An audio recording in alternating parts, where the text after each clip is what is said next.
y 6, por ejemplo, ¿no? Es fractura de de 2 o más costillas en 2 segmentos para que sea un tórax inestable, porque puede estar fracturado en un solo trazo, 1 y 2, y no es un tórax inestable. Eso no le va a dar inestabilidad al tórax. O sea, por ejemplo, si está fracturada 3 y 4 costillas en un solo trazo, eso no te va a dar no va a ser un tórax inestable, pues. Entonces, tiene que ser 2 costillas o más en 2 trazos, o un trazo simple en 5 costillas consecutivas, o fractura del esternón. Si tienes una fractura, o sea, una costilla fracturada, aunque tenga 2 trazos de fractura, 3 trazos de fractura, eso no te va a dar una inestabilidad del tórax, porque es una sola costilla. El resto de las costillas le van a seguir dando esa movilidad al tórax. Por eso es que no todos, si no todos serían tórax inestables, ¿no? Entonces, tienen que ser 2 costillas como mínimo, pero que tengan una fractura en más de 2 sitios. O sea, no una fractura simple, ¿no? Por ejemplo, fractura anterior y medial, o anterior y posterior de la tercera y cuarta costilla. Ese ya sí es un tórax inestable. O 3, 4 costillas, o las 5 costillas subsecuentes con un trazo simple, o la fractura del esternón. Sí, me di a entender. Sí, doctora. Entonces, doctora, bueno, como definición vamos a tener que es una fractura de 2 o más costillas aledañas en 2 Aledañas, segmentos, en 2 segmentos. o un trazo simple en 5 costillas, o una fractura de esternón. Sería eso la definición, ¿no? Así es, así es. Gracias. ¿Qué más, Gustavo? Bueno, hablando de la epidemiología, pues es del 5 al 10% de todos los traumatismos de tórax severos, y las principales causas pues son accidentes automovilísticos, entre ellos también los atropellamientos y caídas de altura y trauma por aplastamientos. Nos mencionaba cuando estábamos viendo RCP que un RCP pues malo también nos puede generar una fractura, ¿no? Pero pues, en la definición que está dando pues puede ser raro, ¿no? Y pues la mayoría de esto de tórax inestable está asociada a lo que les decía, la contusión pulmonar y la fractura de la parrilla costal. También el 75% de todos los pacientes que tienen un tórax inestable se debía a la contusión del movimiento paradójico pues sí, del pulmón. La que sigue, por favor. Y la fisiopatología, pues vamos a tener 4 mecanismos pues muy importantes, que son la pérdida de la estabilidad de la pared torácica. Esto, ¿por qué? Porque vamos a perder la estabilidad de la pared, porque normalmente cuando inspiramos, el tórax pues se va a expandir, y mediante la inspiración, pues el tórax se contrae, lo que nos va a generar que en una fractura o un tórax inestable, el movimiento sea paradójico, el movimiento va a ir contrario a lo que se realiza normalmente, ¿no? Si inspiramos, pues sí, el tórax se expande, y el movimiento, el fragmento libre de la costilla va en contrario lo que va al resto, ¿no? O sea, en la imagen se puede apreciar cómo al momento de expandirse, esta parte se va para afuera, ¿no? Lo que nos genera un cierto dolor. ¿Esto por qué se debe? Porque durante la inspiración, recordemos que las presiones hay negativas y positivas. En la inspiración se vuelve negativa y pues hace que el segmento se hunda. Y durante la expiración, pues lo contrario, ¿no? Que hace que el movimiento se vaya hacia afuera. ¿Sí entendieron aquí? Bueno, lo tomaré como un sí. Y Sí. también, ok, gracias. Y pues también vamos a tener esta inestabilidad de la estructura, vamos a tener que ocurrir una alteración de la ventilación. ¿Por qué? Porque este movimiento paradójico va a provocar que se disminuya la expansión pulmonar, que tengamos una ventilación inefectiva, y también un aumento del trabajo respiratorio, porque pues, no se está ventilando bien, pues vamos a tener un aumento del trabajo respiratorio. lo que aquí nos va a generar los signos, o sea, los síntomas, ¿no? Como la taquipnea, la fatiga muscular y también una insuficiencia respiratoria. Y asociado a la alteración de la ventilación vamos a tener puede ser otra contusión pulmonar asociada. Como se los dije, es muy frecuente que ocurra por una contusión pulmonar, ¿no? Pues ya vimos anteriormente en la clase pasada que la contusión pulmonar pues nos va a generar una hemorragia alveolar, un edema intersticial y la alteración de la ventilación-perfusión, lo que nos va a provocar también consecuencia una hipoxemia, ¿no? Ya sea por perdón, o la contusión pulmonar y la ventilación efectiva, que también el dolor intenso pues nos genera, ¿no? Que no respiremos, que nos lleva una hipoventilación y una atelectasia. Entonces, prácticamente la fisiopatología está compuesta de la contusión pulmonar y la fractura de las costillas, ¿no? El dolor intenso y la contusión. O sea, es la mezcla de ambos. La que sigue. Y el cuadro clínico, pues el cuadro clínico es muy sencillo porque vamos a encontrar los signos y los síntomas. Sí, ahí está puedes reproducir el video.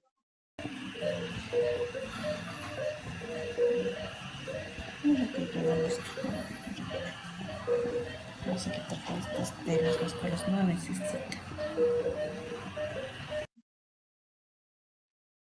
Si se dieron cuenta, durante el video, pues se ve como al expirar, pues se mete hacia adentro, y al expirar, se sale.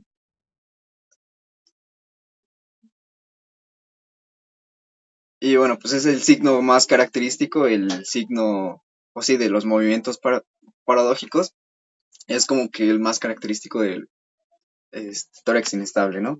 Y los síntomas, pues el paciente va a referir que tiene un dolor torácico intenso, tiene la sensación de que no puede respirar, la disnea, y la respiración superficial por el mismo dolor, ¿no? Que tiene. Los signos, taquipnea, hipoxemia, crepitación y el movimiento paradójico visible, se va a ver sí o sí.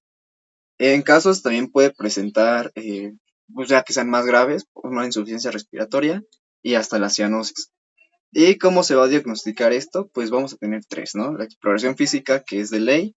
Si tú ves este movimiento paradójico visible, pues está diciendo que es un tórax inestable, ¿no? Es sí o sí un tórax inestable. Y también pues vamos a ver en la radiografía, pues que es lo de la primera línea.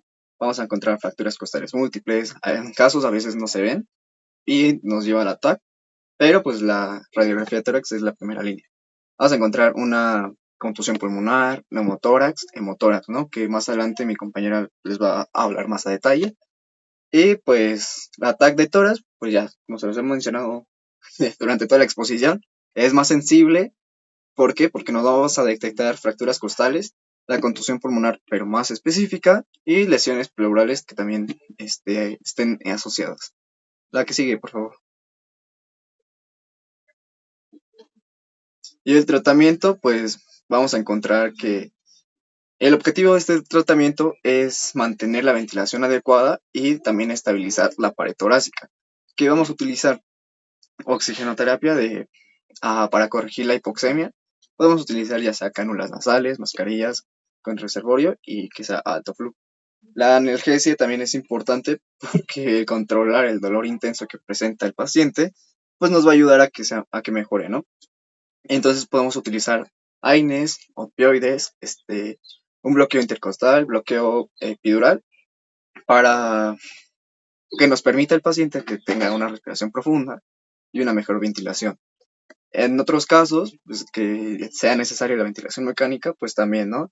¿Cuándo va a estar indicada la ventilación mecánica? Cuando el paciente tenga una insuficiencia respiratoria, una hipoxemia severa y el dolor o la fatiga muscular sea constante, pues también es una indicación, ¿no?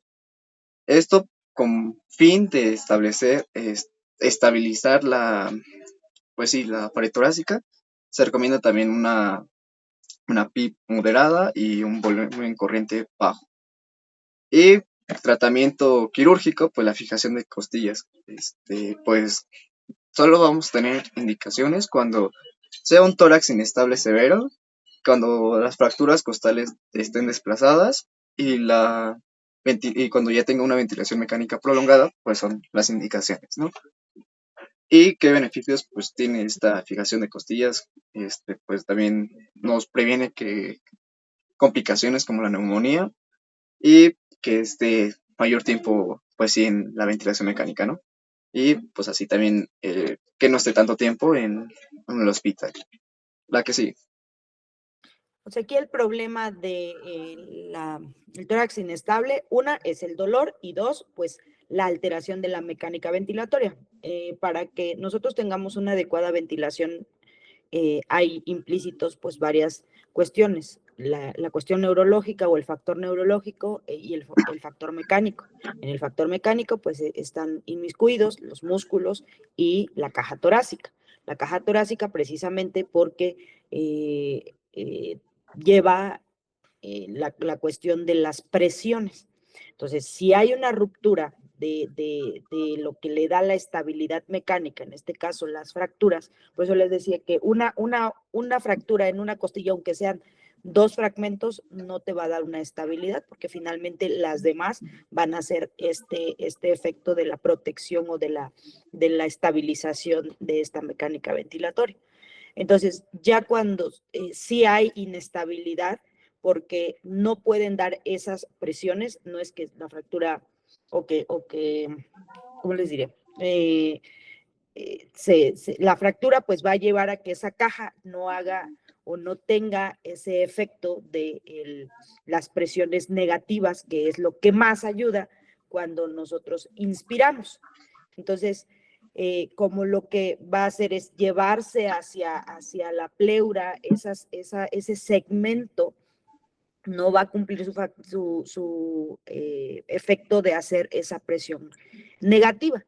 Por eso es que en ese caso hay algo que se llama ventilación o neumatización mecánica, que no es más que la ventilación mecánica.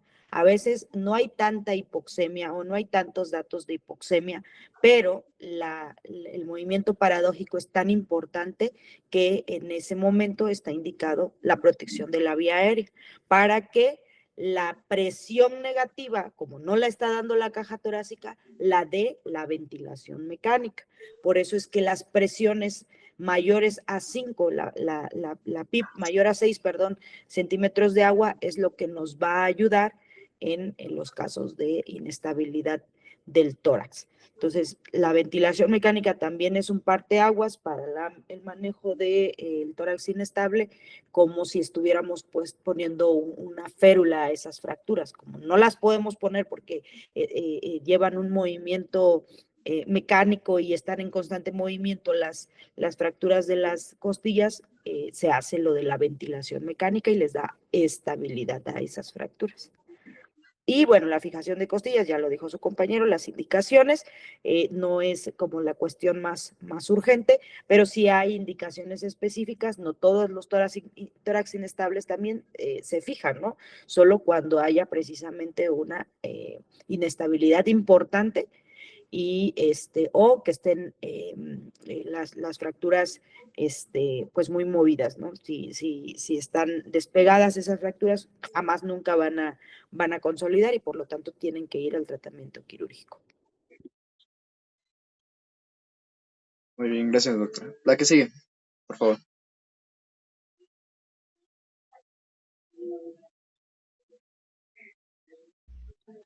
Bueno, pues hablar del área de Murdoch es importante, ya que esto pues nos va a servir como referencia principalmente anatómica en la evaluación rápida de esos pacientes con algún traumatismo en la caja torácica. Cuando hablamos de esta área, pues vamos a ver que tiene sus delimitaciones. Hacia superior va a estar delimitada en esta parte por la escotadura external y en el límite inferior encontré pues algunas variaciones. Unas dicen que es hasta los rebordes costales del séptimo espacio, digo, entre el séptimo espacio intercostal, y otros pues que aproximadamente se va a encontrar a la altura de el diafragma, pero pues que no es tan preciso por los movimientos que tiene esto durante la respiración. Del lado derecho, este límite se va a encontrar en la línea paraesternal, y del lado izquierdo se va a encontrar delimitado en la línea media clavicular. Del lado izquierdo, o sea, podemos hablar que esta no es es un área, digamos, centrada, sino que está ocupando un poco más hacia la parte izquierda, y esto es debido pues a la estructura principal que está ahí, que es el corazón. Y en esta área se van a estar conteniendo pues órganos principales como es el corazón, los pulmones, también grandes vasos como pues la porción inicial de la aorta ascendente, el tronco pulmonar, las venas, bueno, la vena cava superior, y también las venas pulmonares.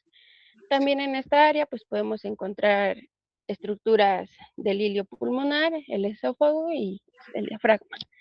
Y como les había mencionado, pues la exploración inicial en esta área pues nos puede dar algún dato sugestivo de que hay algún daño principalmente cardíaco, o también puede ser pulmonar. Y que si los pacientes tienen una lesión en ese sitio anatómico, seguramente se van a morir si no hacemos acciones rápidas. Sí, doctora.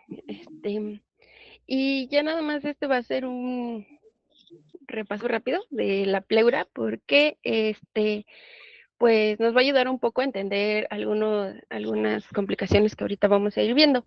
Entonces tenemos que la pleura es una membrana serosa que recubre ambos pulmones, el mediastino, el diafragma, y pues un poco de la parte interna de la caja torácica. Como bien sabemos, pues la pleura lo que nos va a hacer es ayudarnos a disminuir la fricción durante los movimientos respiratorios. Y pues vamos a tener la pleura parietal, que está adherida a la caja torácica, y la visceral, que es la que está en contacto con el parénquima pulmonar. Entre ambas, pues existe un espacio que es la cavidad pleural, y esta, pues lo que contiene principalmente es líquido, que es el ultrafiltrado del plasma. Lo relevante de esto, pues, es que este líquido o este espacio pleural generalmente o en condiciones normales siempre va a estar en una presión negativa en comparación de la atmosférica. Esto nos va a ayudar a que funcione como un pegamento o como una ventosa que ayude a tener a ese pulmón adherido a la caja, y que nos ayude con los movimientos inspiratorios y expiratorios, ya que como recordamos y como ya bien se ha venido diciendo, pues el aire va a entrar de los sitios de menos presión de más a menos. Entonces, durante esta presión, pues a diferencia de la de los alvéolos, siempre se va a mantener constante como negativa. Entonces, como les dije, durante los movimientos ayuda a la expansión y de ese pulmón manteniéndolo adherido. Si esto llega a, ya sea por sangre o como vamos a ver ahorita por aire, a alterarse, esa presión se pierde, y lo que nos va a favorecer es que este pulmón pues se pueda colapsar.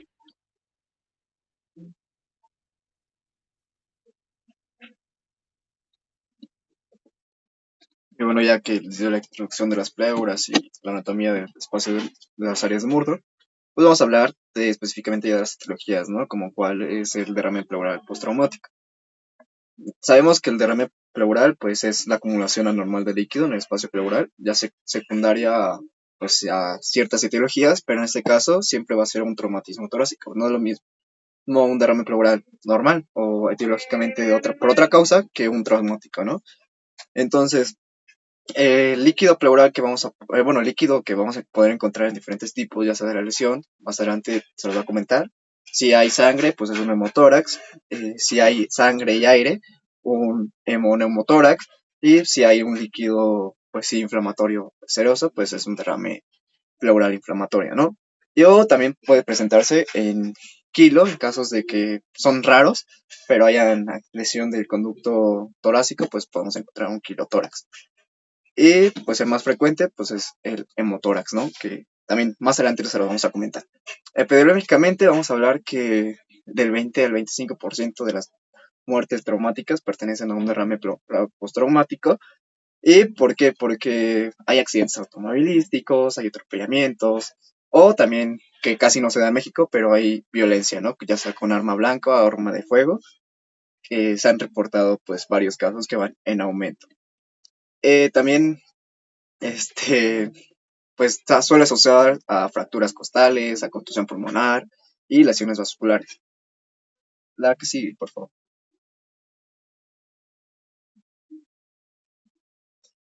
La etiología, pues vamos a tener que es trauma cerrado, trauma penetrante o también trauma pues abierto, ¿no? Trauma cerrado, lo que ya hemos visto, fracturas costales, contusión pulmonar, rupturas de vasos intercostales o lesión del parénquima pulmonar. Y el trauma penetrante o trauma abierto o trauma expuesto también, pues vamos a hacer por armas de fuego o armas blancas, ¿no? La, la fisiopatología es muy fácil, yo creo que es sencilla, porque primero tenemos que tener la lesión traumática inicial, que te atropellaron, que te pegaron, que te clavaron un cuchillo. Entonces, eso es lo que nos va a provocar que haya una extravasación sanguínea o de aire hacia la cavidad pleural. Y esto se va a ver una alteración de la presión intrapleural, que pues ya sea por la sangre o líquido que se acumula entre las pleuras, nos puede producir un colapso pulmonar, una reducción de la expansión pulmonar, que con ello nos va a llevar a pues sí, una compresión pulmonar y eso una alteración de la ventilación, que se haya disminuido el volumen pulmonar o una hipoventilación alveolar, que como resultado nos puede dar una hipoxemia, pero pues también se ve alterado en caso de que sea sanguíneo, pues pues sí, la hemodinamia, ¿no? Vamos a tener mayor volumen, que pues eso nos produce que no se pueda expandir el pulmón. Y también nos vamos a llevar a una respuesta inflamatoria que, pues, como en todos los casos, ¿no? Siempre vamos a reclutar, pues sí, para el sistema inmune va a empezar a hacer su trabajo. La que sigue, por favor.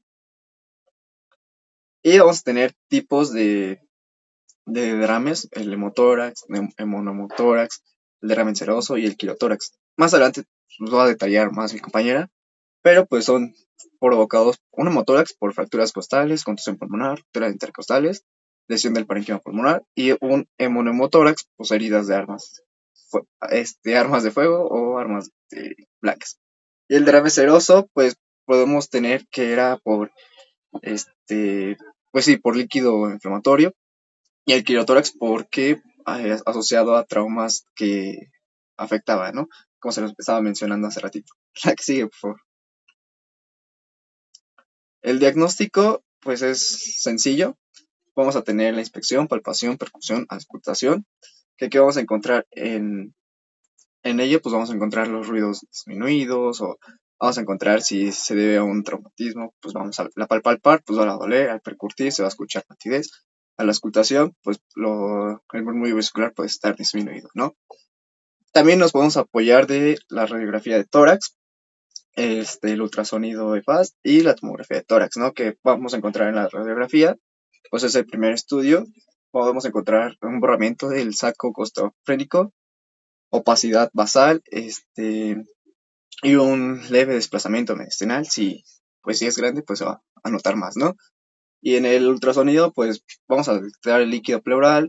En caso de que sea también un hemotórax, pues lo podemos detectar mediante el ultrasonido. Este ultrasonido, pues es el más sencillo, es el más sensible, perdón, en un trauma agudo. Y la tomografía de tórax, pues es el gol estándar siempre. Vamos a encontrar el volumen del derrame, si hay lesiones pulmonares y si hay lesiones vasculares. El tratamiento, pues es el ABC del trauma. Vamos a ver XABC, asegurar vía aérea, ventilación y circulación, y hasta ahí nos quedamos, ¿no? También podemos utilizar una torecostomía con tubo y una VATS. que la toracostomía pues va a estar indicada siempre cuando el drenaje inicial sea mayor a 1500 mililitros, el sangrado sea mayor a 200 mililitros por hora durante 3 o 4 horas y que también presente shock persistente o lesión vascular mayor. Esta toracostomía con tubo pues se hace para drenar, ¿no? O sea, se coloca en el quinto espacio intercostal de la línea axilar media con el fin de que evacuemos la sangre o líquido, permitamos la expansión pulmonar y así también para medir el sangrado. Y la toracostomía sencilla, la que todos nos conocemos, pues es para la salida inicial de sangre y permitir la inestabilidad hemodinámica. La que sigue, por favor.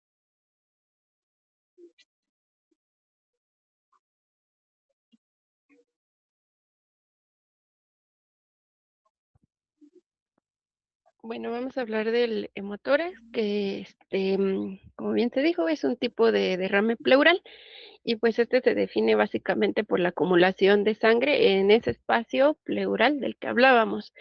Se dice que es significativo cuando se encuentra esa acumulación de sangre es superior a los 300 o 500 mililitros. Significativo quiere decir que muchas veces a partir de que tenemos esa cantidad de sangre acumulada es cuando el paciente inicia a presentar la sintomatología. También podemos hablar que puede ser de dos tipos, de el hemotórax masivo, que esta pues es una amenaza inmediata para la vida y requiere atención inmediata, y esta pues se va a definir por una acumulación de más de 1500 mililitros de sangre en la cavidad pleural, o también, como bien lo dijo mi compañero Gustavo, por un drenaje continuo mayor a 200 o 250 mililitros hora después de colocar el drenaje. También, pues a veces se menciona que es también por la pérdida de un tercio de la volemia del paciente. Y cuando hablamos de un hemotórax simple, pues la acumulación de sangre que va a haber en ese espacio pleural, pues va a ser menor a los 1500 mililitros. Y aquí el mecanismo por el cual se puede producir, pues es por la laceración de pulmón o de los grandes vasos intercostales o de la arteria mamaria interna. Y aquí pues también de este lado les puse una tabla más o menos de qué tipo de lesiones o traumatismos nos pueden condicionar a a este hemotórax. Y generalmente todos conllevan, como vemos, a alguna alteración, más bien traumatismo, lesión, laceración de algún vaso de importancia que nos condicione ese sangrado. También laceraciones del parénquima pulmonar que generalmente se dan cuando aumenta esa presión pulmonar. ¿Cuál es la diferencia o por qué, Brenda, por qué es importante diferenciar o por qué hay una diferenciación entre un hemotórax masivo y un hemotórax simple? Porque el hemotórax masivo nos puede conducir a un choque hipovolémico si no se trata. Pero ¿qué más? ¿Qué es de importancia? O sea, llega un paciente que, no sé, se cayó de la moto, llega obviamente en estado de choque, le colocamos la sonda endopleural y en la sonda endopleural drena así a la colocación 1500, 1800 mililitros. Entonces, cumple definición para un hemotórax masivo. Entonces, ese paciente, sí o sí, aparte de descartar algunas otras lesiones, que sí tiene traumatismo craneoencefálico, que sí tiene traumatismo de abdomen, etcétera, etcétera. Si ya la colocación de la sonda endopleural nos dio 1800 mililitros, ese paciente tiene que ir a una exploración quirúrgica. El hemotórax se resuelve por tratamiento quirúrgico. Eso es lo importante, ¿no? De que llegó un paciente y en las siguientes llegó a las 10 y son las 12, pero lleva ya 600 mililitros en la sonda endopleural. Entonces, drenó prácticamente 300 mililitros por hora. También cumple definición para un hemotórax masivo. Entonces, es ese momento en el que le vamos a hablar al cirujano, oiga, ¿sabe qué? Este paciente tiene un hemotórax masivo y por lo tanto tiene que pasar a la exploración quirúrgica inmediata. Por eso es la importancia de la definición, porque si no, ese paciente, si no va a la exploración inmediata quirúrgica, se va a morir, ¿no? Entonces, eso es lo importante de las urgencias, o sea, no es que sea solo la resolución del momento, sino también hacia dónde vamos a mandar a los pacientes, qué más les vamos a hacer a esos pacientes y a quién vamos a llamar de los otros especialistas para que nos apoyen al manejo de ese paciente. Esa es la importancia de distinguir en un hemotórax simple de un hemotórax masivo. Ok, gracias, doctora. Y bueno, la fisiopatología del hemotórax, pues es la lesión inicial, que puede ser de estos vasos, y esto lo que va a generar, pues es que se empiece a ocupar ese espacio pleural por la sangre y que se pierdan esas fuerzas cohesivas que se tienen entre ambas pleuras. Lo que nos va a generar esta acumulación va a ser una alteración de la ventilación, ya que el aire, más bien la sangre, en este espacio va a interrumpir la ventilación de esa área afectada. Como les había explicado en donde hablábamos de la pleura, cuando se pierden esas fuerzas cohesivas, lo que se puede producir va a ser el colapso de este pulmón en el lado afectado, y pues esto nos va a hacer también que los capilares que se encuentran cercanos, o más bien de ese lado, de ese pulmón que está afectado, pues tengan una anomalía en cuanto a su relación ventilación-perfusión.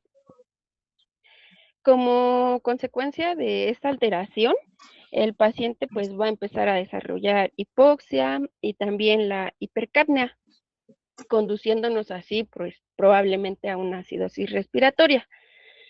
Por el lado de la parte respiratoria, pero también pues puede haber un compromiso hemodinámico, ya que si hablamos en este caso de un hemotórax masivo que estamos perdiendo más de 1500 mililitros de sangre, pues hay una gran pérdida de volumen y esto va a provocar una disminución en el retorno venoso y por consecuente pues en el gasto cardíaco.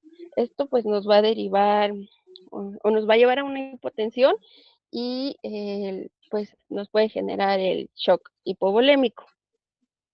También se hablaba de que raramente un hemotórax pues nos puede conducir a la desviación mediastínica, pero pues no se descarta que en volúmenes grandes se pueda tener esa presión para desviar el mediastino hacia el otro lado y tener complicaciones también pues por compresión. Y también hay algunos datos que nos pueden dar como nos pueden estimar el riesgo más bien de que se pueda sufrir de hemotórax, ya que cuando hay múltiples fracturas, pues se puede obtener un hemotórax y se habla que cuando hay más de 4, pues cada fractura después de la cuarta va a aumentar ese riesgo en un 38%. También si una costilla se mueve más de la mitad de su diámetro, el riesgo para padecer un hemotórax pues aumenta en un 2.7%. Y también las fracturas que se dan en posterior aumentan el riesgo, dado que se cree que en esa parte el paquete vascular pues está un poco más desprotegido. En la clínica que va a presentar el paciente, pues es el shock, hipotensión por la inestabilidad hemodinámica que está teniendo. También las venas del cuello se pueden encontrar colapsadas, ya que, como vamos a ver en el neumotórax, pueden estar botadas, pero en este caso están colapsadas porque aquí se está teniendo un problema de disminución del volumen circulatorio, y también pues en el lado afectado va a haber una ausencia de ruidos respiratorios, también va a haber problema en cuanto a en la inspección. Cuando veamos el paciente puede tener alteración en los movimientos de inspiración y expiración, Y aquí, como lo que hay es sangre, en el lado que está afectado, pues a la percusión va a haber matidez.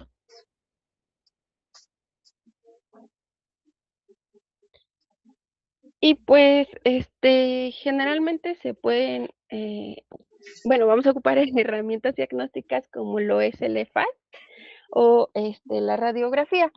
En el EFAS, que es un protocolo de urgencias de ultrasonido, podemos ver, o lo que se va a ver generalmente es una imagen anecoica o hipoecoica, que es lo que está representando, bueno, se va a ver como negro, que es lo que representa la sangre que se está acumulando.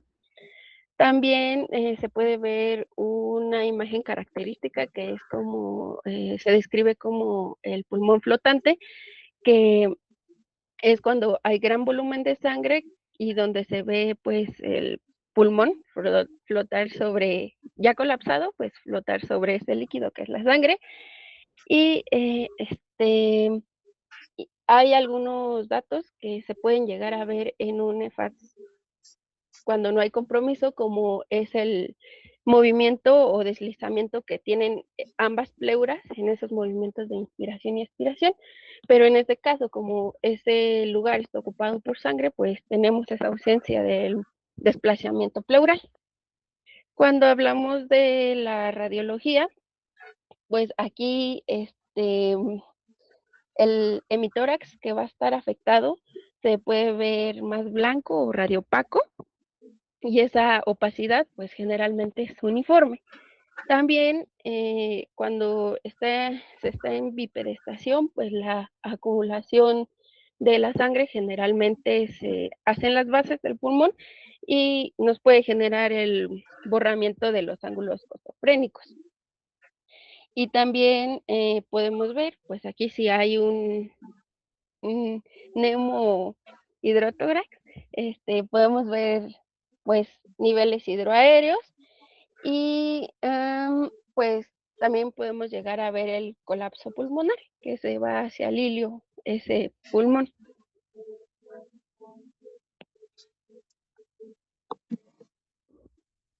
Y aquí hay una clasificación que es radiológica, que generalmente se utiliza para saber en qué grado está. Si hablamos que está debajo del cuarto, esa acumulación de sangre del cuarto espacio intercostal, está en un grado 1, en el grado 2, cuando ya está debajo del segundo, y pues en el grado 3 es que ya está totalmente, bueno, ya superó, ya está por arriba del segundo espacio intercostal. Sí, el IFAS es uno de los métodos diagnósticos que ahorita está mucho en boga, y está mucho en boga porque es un estudio que es rápido, que se hace a la cabeza del paciente, y que incluso si está con alteraciones hemodinámicas, pues se puede hacer en 5 minutos, y si hay alguna cuestión que habría que resolver, en este caso, pues la colocación de la sonda endopleural, pues se hace inmediatamente. Que en lo que viene el radiólogo, toma la radiografía, el técnico radiólogo toma la radiografía, sale la radiografía, e incluso la tomografía, pues si es un paciente inestable, pues no podríamos ni siquiera llevarlo al tomógrafo, ¿no? Entonces, por eso es que hoy en día el ultrasonido o el IFAS es uno de los métodos diagnósticos más rápidos y más eficaces. Y aparte es una forma mejor, que cuantifica mejor el volumen almacenado de sangre en la pleura.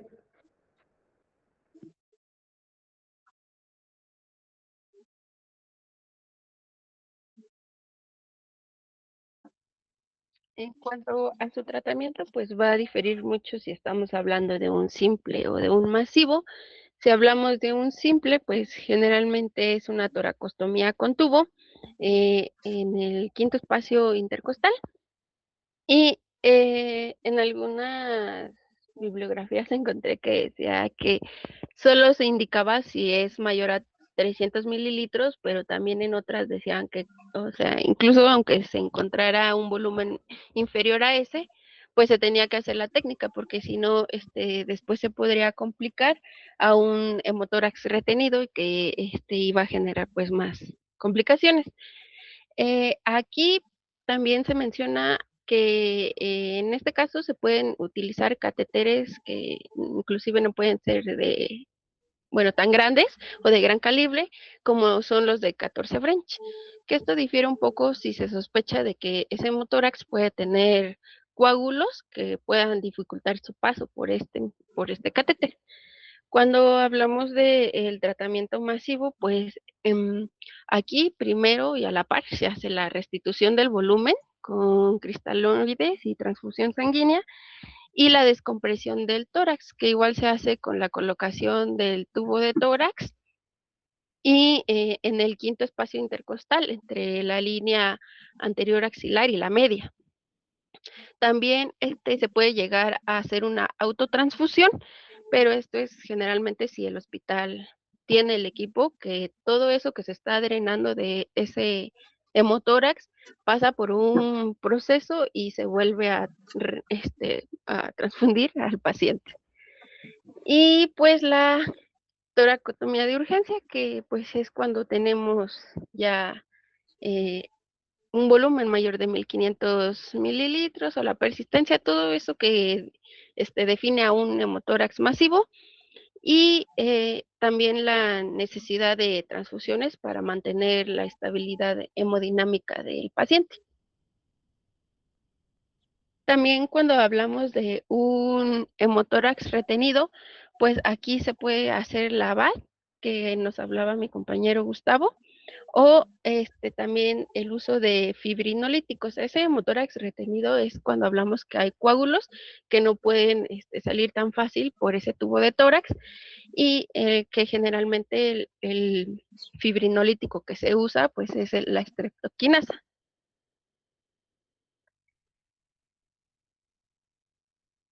Generalmente, hoy en día, si hay un hemotórax coagulado, que es otra forma de llamarle, ya no está indicado la fibrinolisis, porque generalmente, aunque le pongan el fibrinolítico, porque tiene que ser in situ, no mejora, o sea, no disuelve los coágulos. Entonces, la mayoría generalmente estos pacientes con hemotórax coagulados van a toracotomía, que no es más que abrir el tórax y drenar esos coágulos de manera quirúrgica, porque con la sonda endopleural, aunque esté a presión, o sea, la sonda endopleural lo que hace es generar una presión negativa para estar extrayendo ese volumen de sangre o aire.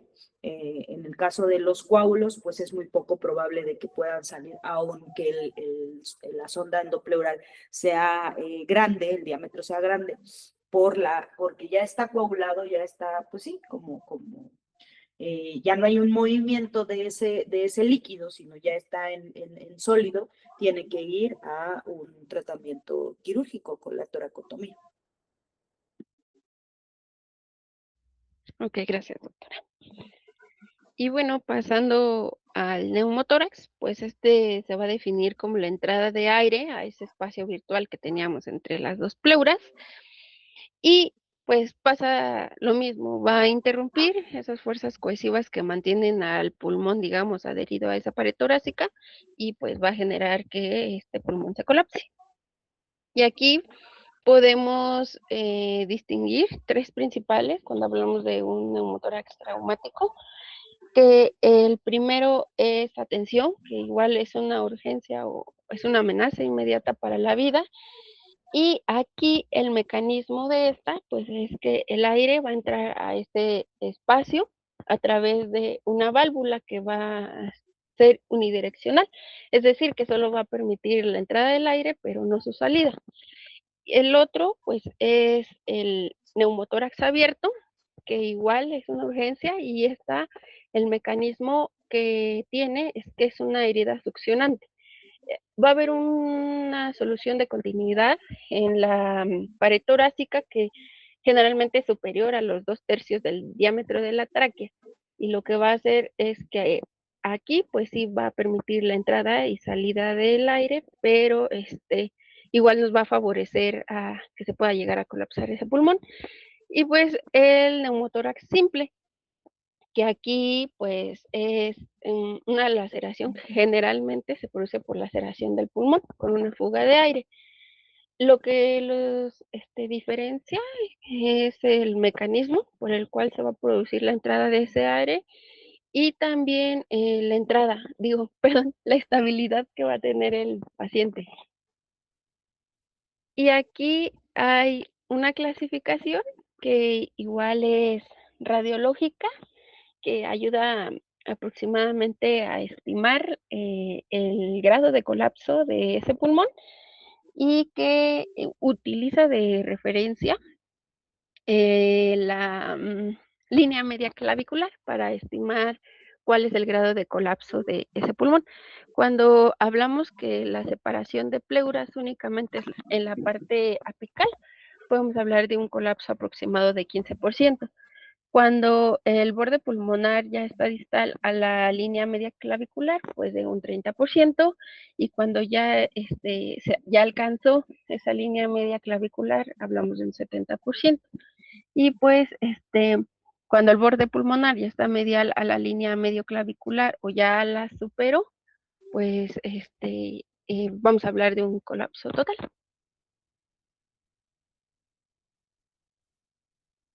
Y aquí están las etiologías por las cuales se puede generar ese neumotórax, que puede ser igual por una laceración de pulmón. Cuando hablamos de un neumotórax simple, un traumatismo penetrante, contuso, cerrado, fracturas costales o eventos iatrogénicos como la colocación de catéter venoso central. Cuando hablamos de un neumotórax, atención, generalmente la principal causa es cuando se usa ventilación con presión positiva, pero no digamos que en todos los casos que se usa eso, sino en aquellos pacientes que ya tienen una lesión en esa pleura previa y después se indica la ventilación y puede pues surgir un neumotórax atención. Y también puede evolucionar un neumotórax simple a uno atención. Ahorita vamos a ver en los tratamientos del abierto que se usa un apósito que generalmente se ocluye a 3 puntos. Entonces, cuando ese apósito se llega a ocluir en los 4 lados, pues no permite la salida del aire y queda atrapado ahí, generando también un neumotórax a tensión. Fracturas y lesiones también nos puede llevar a esto. Y cuando hablamos de un neumotórax abierto, pues la principal causa pues son los defectos en la pared torácica.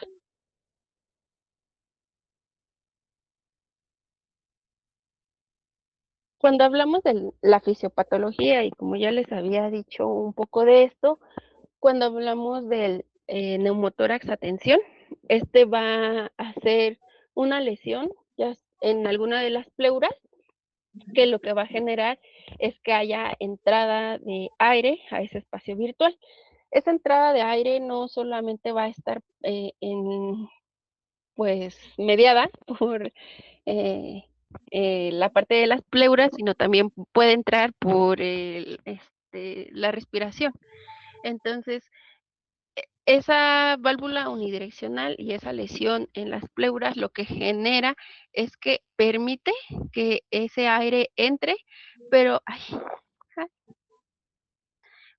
entra el aire, pero al momento de querer salir ese mismo aire, se funciona como un colgajo que lo que hace es interrumpir el paso del aire. Entonces se cierra. Cuando entra el aire, se abre, digamos, la puerta y cuando quiere salir, se cierra y no permite el aire. Esto pues se va acumulando, si va progresando, va modificando también la presión del espacio intrapleural y pues nos rompe las fuerzas cohesivas que tenía y se puede llegar a colapsar el pulmón. Esta compresión del pulmón sano nos puede llevar, digamos, por dos caminos, ya sea por las fallas en el intercambio gaseoso, porque ese pulmón afectado pues está colapsado, no está ventilando de forma adecuada y además la entrada de aire como es tanta, al no poder salir, lo que nos va a generar pues, y el aumento de presión que se genera aquí, lo que nos va a generar va a ser el desplazamiento del mediastino. Entonces, no solo puede haber alteración por parte del lado afectado, sino también puede comprometer el pulmón del otro lado al estarlo comprimiendo y también la circulación. Entonces, aquí, si no es tratada de, pues, temprano, nos puede generar también un choque, pero aquí es compresivo.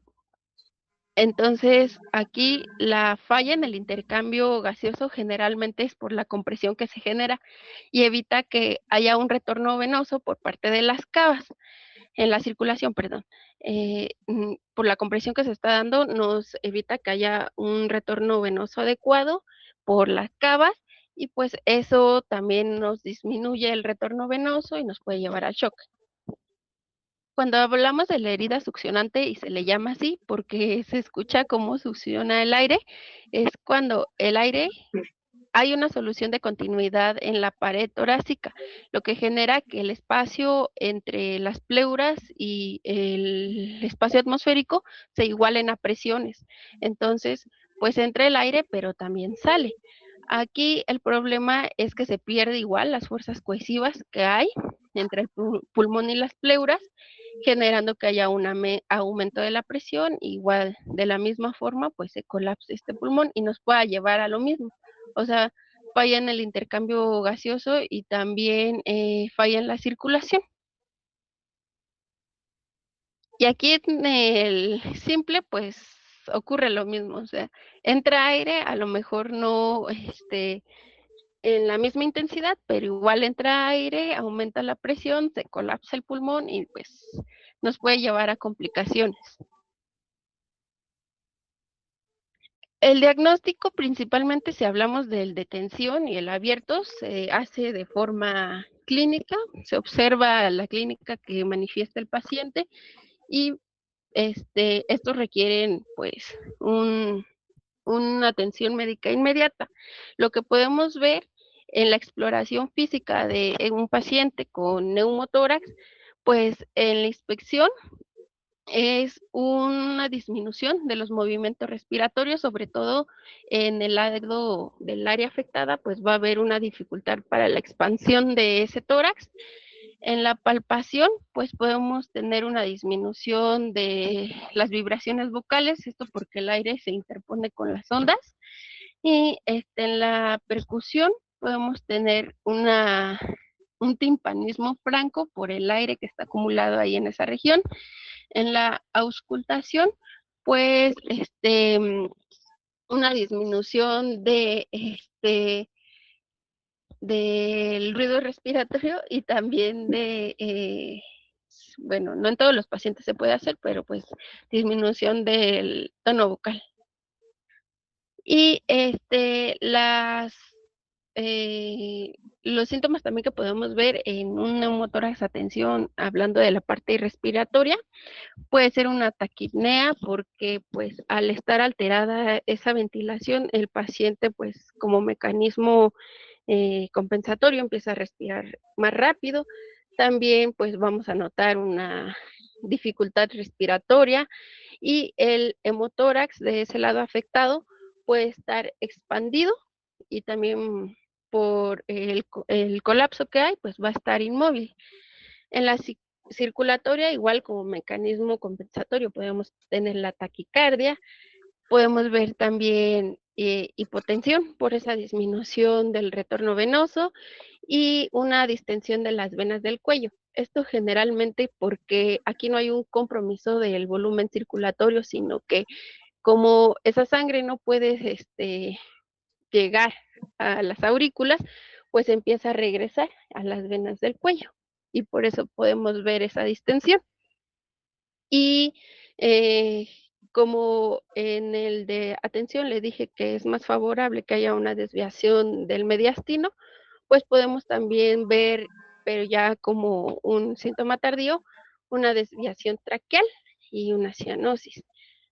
También en los pacientes podemos ver un enfisema subcutáneo, que es cuando ya ha migrado el aire al tejido subcutáneo y aquí pues se puede ver como una protuberancia. en el tórax del paciente, pero al momento de palparlo, pues no va a estar duro. Inclusive se describe como si estuviera pisando nieve, el sonido que pues sí que se escucha cuando se palpa ese enfisema.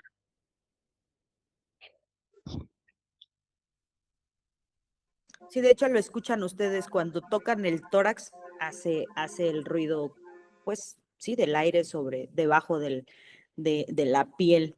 Y ¿qué iba a preguntar? ¿Qué tipo de choque hacen los tórax, los neumotórax? Atención. Uno obstructivo. Obstructivo, exactamente, por la disminución de la distensión de las cavidades cardíacas, principalmente. 2, por la disminución del retorno venoso. Y 3, por la colapsabilidad de los grandes vasos.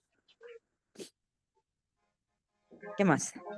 Y en el abierto, pues vamos a tener pues lo evidente a la inspección, una herida de gran tamaño y pues lo más notable pues es el ruido que hace al momento de la inspiración, que por eso se llama herida succionante. Y pues en los laboratorios de este paciente podemos ver la hipoxemia, disminución de oxígeno, la hipercapnia y una alcalosis. El estudio de imagen igual se puede llegar a hacer el FAST extendido. Bueno, en el abierto y en el de atención, como les decía, es principalmente clínico y la atención es inmediata, pero se pueden llegar a utilizar herramientas como el FAST. Y aquí pues podemos ver igual la ausencia del deslizamiento de las pleuras, también presencia de líneas A, que estas son horizontales, que nos indica pues que hay ahí aire en el pulmón, y lo más relevante es el punto pulmonar, que aquí nos puede indicar una zona de transición del pulmón que todavía tiene deslizamiento, que están en contacto esas pleuras y la parte de la que ya pues está sin deslizamiento. Más bien lo que ves es el aire a nivel de la pleura, no del pulmón. El pulmón sí tiene aire, pero vas a ver esa línea, esas líneas blancas aumentadas, y puedes ver incluso la pérdida del movimiento pleural, que en otras bibliografías le llaman el sliding. Eso se pierde, no hay una movilidad. Si se fijan, miren, esa línea, ese es el movimiento. La línea blanca que tiene ese movimiento horizontal. Cuando hay un neumotórax, generalmente se está pasmada. ¿Por qué? Porque la pleura no se mueve porque el aire que contiene. Y se puede ver precisamente una línea hipoecogénica por arriba, una línea negra, pues por arriba de esa línea blanca. Y eso, pues ese es el aire que se está acumulando, pero lo ves en la pleura, en el pulmón no. Gracias. Y pues en una radiografía, los hallazgos que podemos llegar a ver, pues es una línea fina y nítida, que lo que nos va a sugerir va a ser el despegamiento ya de ambas pleuras. Y también, pues, podemos ver más negro el área, pues, en el área donde está colapsada. Cuando vemos la radiografía, pues el aire se va a ver radiolúcido. Entonces, una manera se dice que para saber qué pulmón está pues colapsado o no, pues es la silueta que se puede llegar a ver, que en este caso no se ve. Y aquí se habla porque ya no hay vascularidad. Entonces, este pulmón ya está colapsado y aparte se ve aquí como un muñoncito que se dirige hacia el ilio.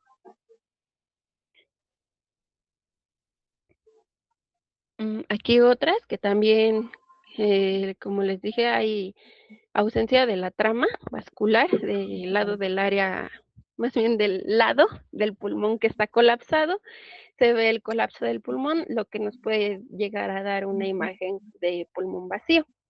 Y aquí lo de la línea nítida, que creo que no se ve también, que está señalada por las flechitas, que nos da datos ya de que hay una separación apical entre ambas pleuras por la presencia del aire.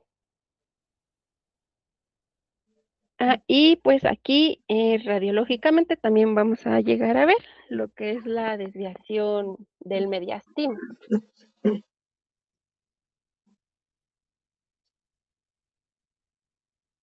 El tratamiento pues igual va a ser dirigido, depende de cuál tipo de neumotórax estemos hablando.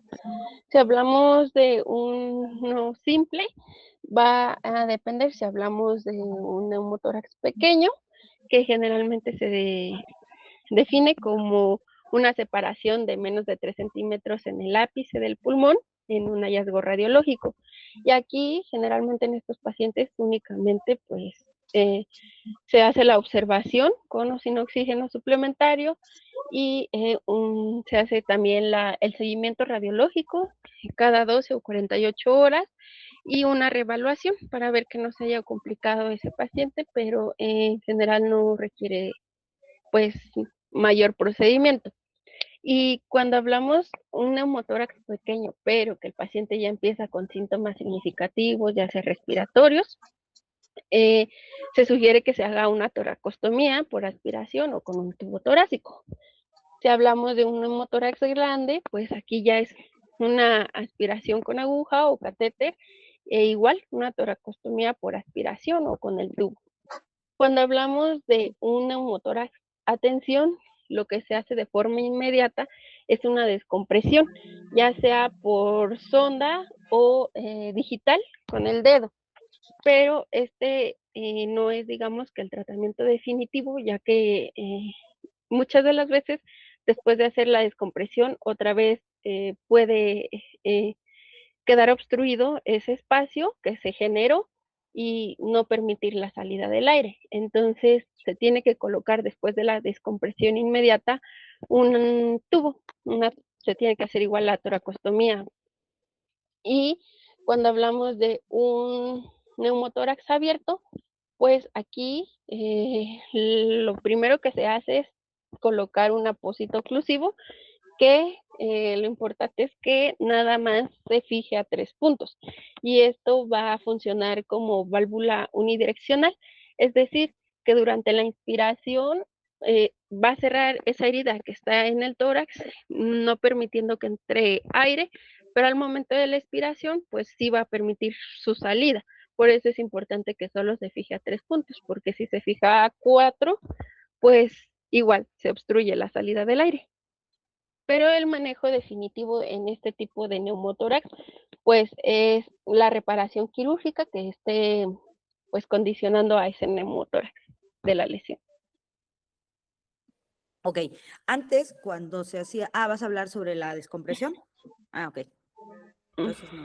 Pues, Adelante, adelante. bueno, la descompresión que se hace sobre todo en el neumotórax a tensión, pues tiene que ser inmediata y esta se sugieren 2 puntos. Ya puede ser en el quinto espacio intercostal entre la línea medio axilar y la línea axilar anterior, o puede ser en el segundo espacio intercostal, en la línea medio clavicular. Y aquí, como les dije, se puede hacer con una aguja o un catéter o manual, que se hace una incisión, primero con bisturí y después con el dedo se van pues sí, despegando los tejidos para poder llegar a acceder a ese espacio pleural y que sea liberado el aire. Eso lo leí en el de ATLC. ¿En el ATLS? Sí. Ay, qué raro. La verdad es que eso no se hace, no con el dedo, solo está indicado con una aguja. E incluso ahorita ya la bibliografía ya te refiere que en vez de hacerlo en líneas axilar, claviculares anteriores, lo hagas en el sitio donde se va a colocar la sonda endopleural, incluso, ¿no? En la línea media anterior axilar o media axilar, de dependencia de qué técnica vas a utilizar, pero sí, o sea, todavía se sigue haciendo en las áreas anteriores, segundo espacio intercostal, línea media clavicular, derecha o izquierda, en dependencia de dónde sea el neumotórax, pero generalmente la digitalización, ojo, la digitalización es para la colocación del tubo endotraqueal, endopleural, perdón, del tubo de la sonda de pleurostomía, pues, pero no para la liberación, porque lo que tú quieres es solo liberar aire y el aire con un punzo lo vas a lograr, a que si haces una lesión tan grande que sea el diámetro de tu dedo, vas a tener otra herida más, o sea, otro trauma más. Entonces, yo creo que probablemente sea el error en la, ¿cómo se llama? En la traducción, porque sí lo haces con los dedos, pero cuando o el sitio donde vas a colocar la sonda de endopleural, es una de las técnicas para la colocación de la sonda endopleural, no así para la punción para el drenaje rápido del neumotórax, atención. Ok, gracias, doctora. Y pues esa es la medida inmediata, pero después la medida definitiva pues es la colocación del tubo.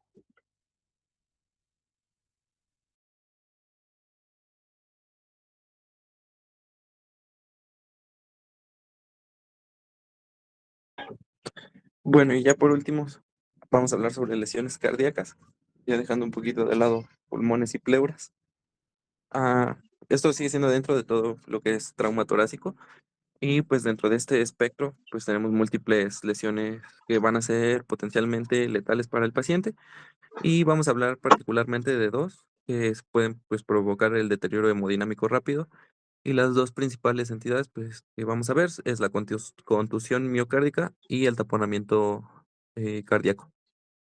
Ambas pues afectan directamente al corazón, pero de una forma distinta. La contusión miocárdica nos va a producir un daño pues directo al tejido cardíaco, mientras que el taponamiento pues va a ser más bien una compresión mecánica por acumulación de líquido en el pericardio.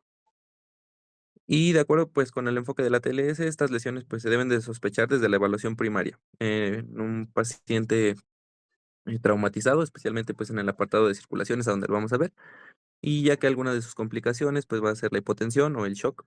eh, Así que, pues, es importante valorarlo, igual en pacientes con trauma múltiple, es a donde debemos valorarlo.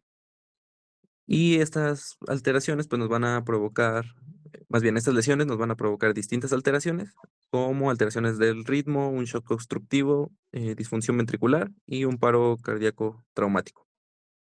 Vamos a tener distintos, mecanismos por el cual se van a dar cada una de estas. En el caso de la contusión miocárdica, suele darse, pues, como habíamos hablado, del trauma torácico. ¿Qué tipo de trauma torácico va a ser este? Mm, en donde chocan con un manubrio, un volante. Por ejemplo, en la imagen de la derecha estamos viendo esa contusión con el volante, lo que pues, nos da el trauma torácico, pero no es todo. El trauma contuso pues va a ser, principalmente va a ser más frecuente en accidentes automovilísticos, pero también se puede presentar en caídas de altura o en trauma deportivo, normalmente de alta energía, en deportes donde suele darse esto, por ejemplo, en el fútbol americano.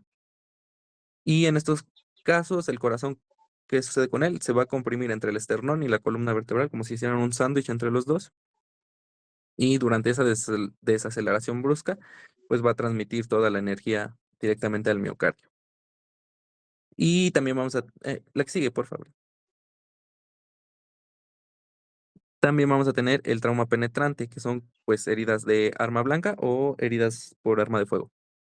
Y aquí puede existir pues la lesión directa del miocardio o del pericardio, igual pues aquí dependiendo más bien a dónde es que le atinen con esa herida. Y cuando ocurre eso, pues el sangrado se va hacia el saco pericárdico y se produce un hemopericardio que puede evolucionar pues rápidamente al taponamiento cardíaco. Y aquí podemos ver un poquito la distribución sobre el trauma penetrante en tórax, es bastante común, es un tercio prácticamente de lo que vamos a ver. Abdomen también es importante, pero en tórax un poquito más. Y para el trauma contuso no es el más frecuente, pero aún así tiene una alta prevalencia del 39.2%, por lo cual sí son accidentes que suceden pues continuamente, no son tan aislados, tanto contuso como penetrante, y ambos van a tener como su complicación específica. Hablando un poquito del derrame pericárdico, pues el pericardio es una estructura fibrosa que va a rodear al corazón, como ya sabemos, y sabemos que contiene un líquido en condiciones normales, entre 15 y 50 mililitros de líquido pericárdico, que pues sirve como lubricante para reducir la fricción durante el movimiento cardíaco. Y este derrame, o cuando sucede un derrame pericárdico, se va a definir como la acumulación anormal de un líquido en ese espacio, como el derrame pleural, pero en este caso, pues en lo que es el pericardio. Para el contexto de trauma, el líquido generalmente pues corresponde a sangre. ¿Por qué? Pues porque es una lesión traumática y estamos dañando al músculo igual. Esto se va a denominar hemopericardio, ya lo había mencionado, pero solo para que quede claro. Y un punto clave es que la gravedad del compromiso hemodinámico va a depender más de la velocidad de acumulación del líquido que del volumen total. ¿Sí me escuchan? Sí. Sí, sí, Ah, sí. va. Cuando el líquido se acumula, pues lentamente puede incluso el corazón, el organismo en general adaptarse y lo puede tolerar. Había leído que puede tolerar de hasta 1 o incluso 2 litros cuando la velocidad es lenta. No, así que no dependemos tanto de cantidad de líquido, sino de velocidad de acumulación de este líquido. Porque cuando la acumulación es rápida y en casos de trauma, por ejemplo, va de 100 a 200 mililitros, pueden ser suficientes pues, para producir un taponamiento cardíaco. Sí, le sigue, Brenda, por favor.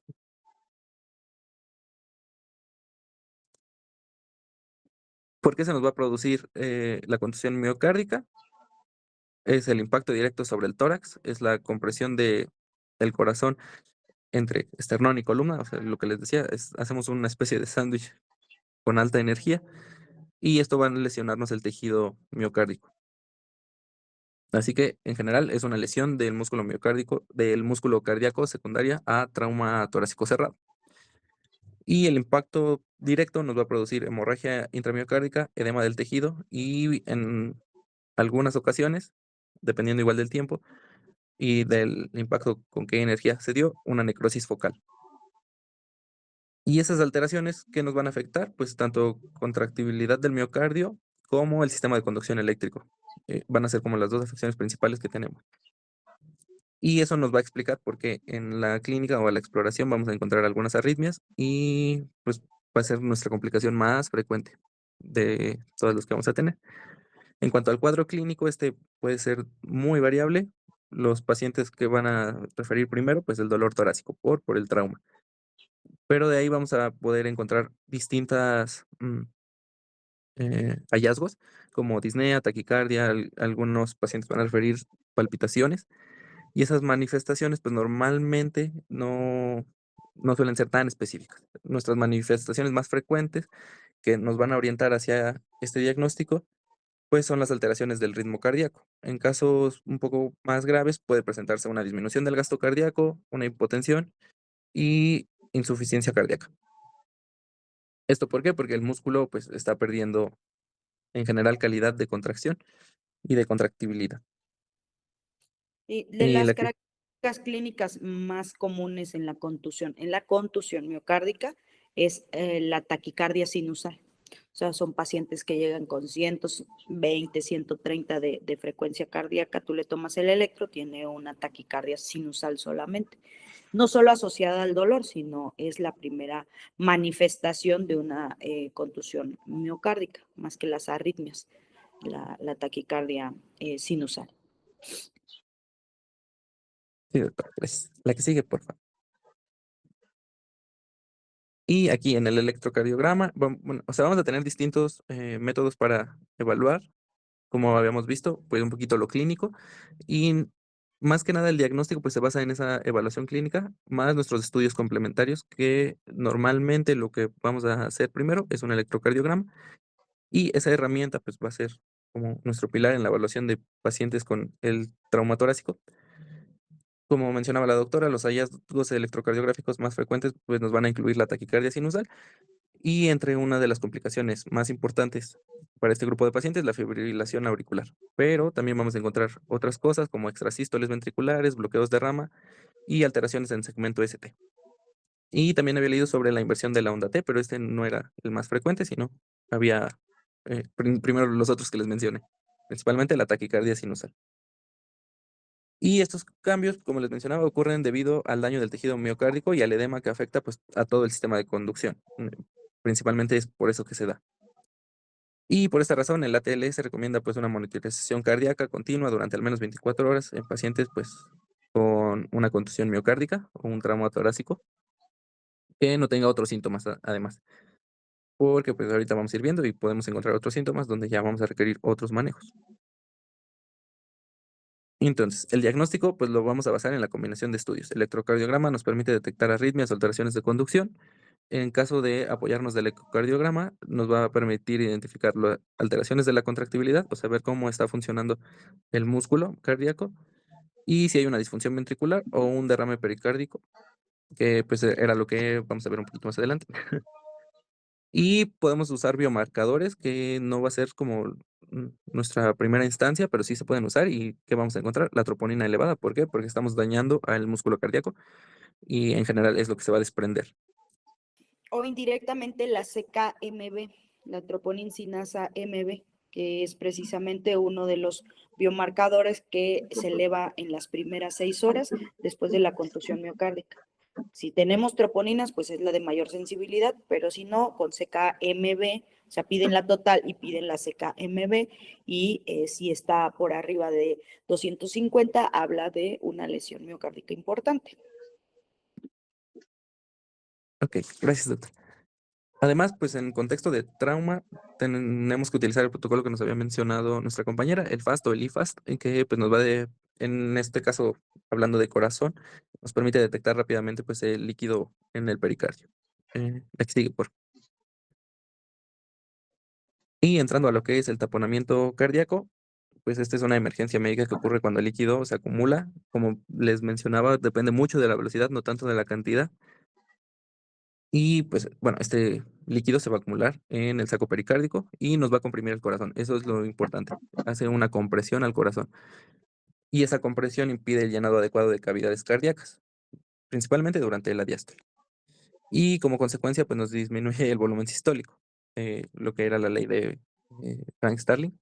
Pues si disminuye una, vamos a tener afección en la otra. Y como consecuencia de todo eso, pues el gasto cardíaco no va a estar efectivo y lo que puede esto provocarnos un shock obstructivo. Un poquito como que lo que veíamos anteriormente con mi compañera. El aumento de esta presión intrapericárdica pues nos va a provocar la compresión de esas cavidades cardíacas. La cavidad derecha son las primeras en colapsar. ¿Por qué? Porque hay una menor presión en ellas.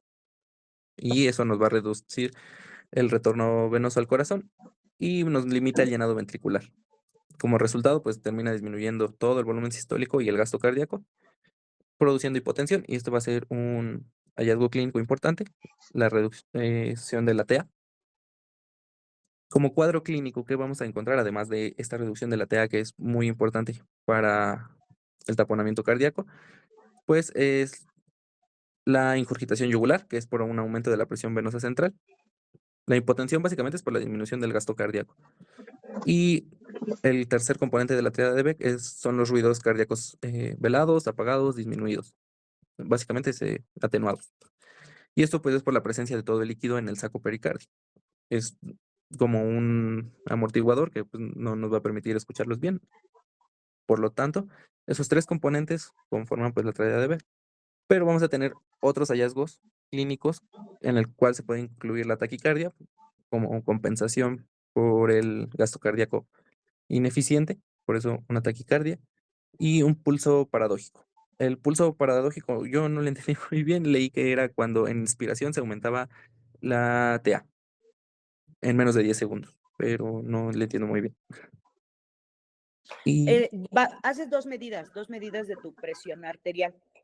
Y generalmente, pues la más afectada es la presión sistólica, porque al final las cavidades, como dijiste, hay una alteración y principalmente, pues cuando ya hay una alteración mayor, o sea, hacia las cavidades izquierdas, que al final son las que nos van a estar dando el gasto cardíaco, va a haber una disminución de esa presión sistólica mayor a 10 milímetros de mercurio. Entonces, eso normalmente no pasa, de que haya un cambio con la respiración de las presiones, pero como aquí el corazón está colapsado, va a haber un descenso de la presión sistólica cuando hay una inspiración, porque aumenta todavía más esa presión negativa dentro del tórax. Ese es un pulso paradójico. Ah, ya. ¿Me expliqué? Gracias, doctor. Sí había leído algo de eso, pero no lo había entendido. Gracias, doctor. La que sigue, por favor. Y en cuanto al diagnóstico, como les habíamos mencionado, nos vamos a apoyar del FAST o del IFAST y pues bueno, de nuestra clínica. Que es importante en este caso para el taponamiento cardíaco, al menos en el electrocardiograma, pues va a tener unos hallazgos característicos, donde lo más frecuente van a ser la taquicardia sinusal y un bajo voltaje del QRS, además de una alternancia eléctrica. ¿Por qué se va a dar el bajo voltaje del QRS y una alternancia eléctrica? Porque el corazón pues va a estar oscilando dentro del líquido pericárdico. O sea, tenemos, como hay más líquido pericárdico, no estamos, pues se le añade una capa más a el electro y además al corazón. Entonces no puede hacer su función normal. Y esto pues nos va a producir las variaciones tanto en amplitud del complejo QRS como una alternancia eléctrica. Esto normalmente no es lo más común, pero sí suele darse. O sea, ya es en casos un poquito más graves. Lo más común que vamos a encontrar es la taquicardia sinusal, pero los otros dos sí pueden ser, lo leía como hallazgos patognomónicos, pero no es como que lo que vamos a encontrar primero siempre. Y en cuanto al uso del ultrasonido FAST, es una herramienta pues indispensable en el diagnóstico del taponamiento cardíaco, porque nos permite detectar pues el líquido del saco durante la evaluación primaria del paciente. En el contexto de trauma, pues la presencia de líquido debe considerarse un hemopericardio hasta demostrarse lo contrario. Siempre que haya un trauma en esta zona y haya un aumento de líquido, es un hemopericardio. Además, pues el ultrasonido nos puede mostrar signos de compromiso hemodinámico, como el colapso de las cavidades derechas, que era lo que le mencionaba. Y aquí podemos ver, pues en la imagen, donde está, pues, la aguja, lo que es la zona del pericardio y la sangre en el espacio del pericardio. Las flechitas azules como en extensión. Y como podemos evaluar también con esto, pues, qué tanto está aumentando el volumen. Lo que les decía, aquí es importante la velocidad de aumento de volumen, no tanto la cantidad. La que sigue, por favor.